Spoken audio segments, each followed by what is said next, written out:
Christ under the ministry of her father, and it was a great thrill to her.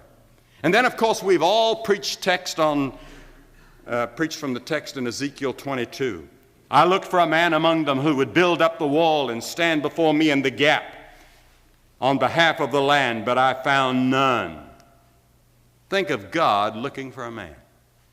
I wonder if God isn't looking for some men and women in this conference that'll stand in the gap and make up the hedge at such an hour as this. It takes something to be that kind of a man. You read the life story of some of the men that he called out and read the price that they had to pay many times. I think of George Whitefield crossing that Atlantic how many times? 13 times. Taking 3 months each time and seasick all the time. He died at 58. And yet I don't believe the American Revolution would have ever taken place had it not been for George Whitefield. George Whitefield went to all the colonies and introduced the leaders of the colonies to each other. They didn't know each other. And I think a case could be made. Now, the history professor here is going to jump up and yell, no, no, no in a minute. But I think that myself. That comes from not knowing much. You can be very authoritative when you don't know much. But God found a man in Isaiah. He found a man in Paul. He found a man in Luther. He found one in Wesley or Whitefield or Moody. The first thing I'd like to say about this man that God is looking for is a man that God uses will have an experience with God in Christ. Amen. Now, we have a lot of experiences today. We have drug experiences and so forth. But John Wesley once said something that I never forgot. He said, "What a dreadful thing it would be for me if I should be ignorant of the power of the truth that I'm preparing to proclaim."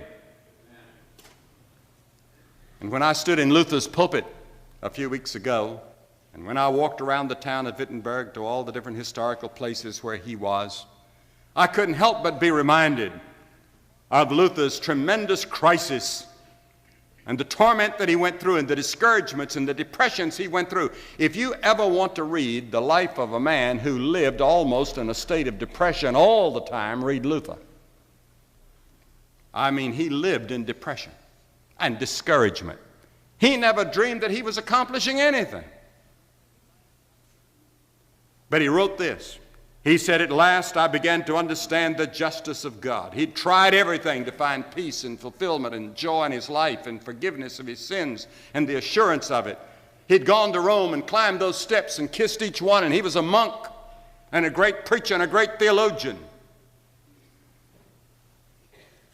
But he said, I didn't find it until I found the just shall live by faith. And he said this, "The just man shall live by faith.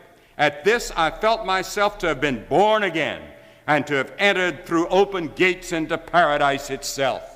And that became the nerve of Luther's gospel that touched all of Europe and touches us today.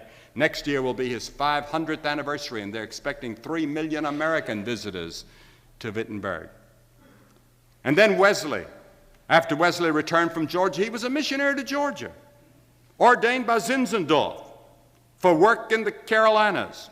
And through Bola, Wesley was convinced that he lacked that faith whereby alone one is saved. And on Wednesday, May the 24th, 1738, he said, "I felt my heart strangely warmed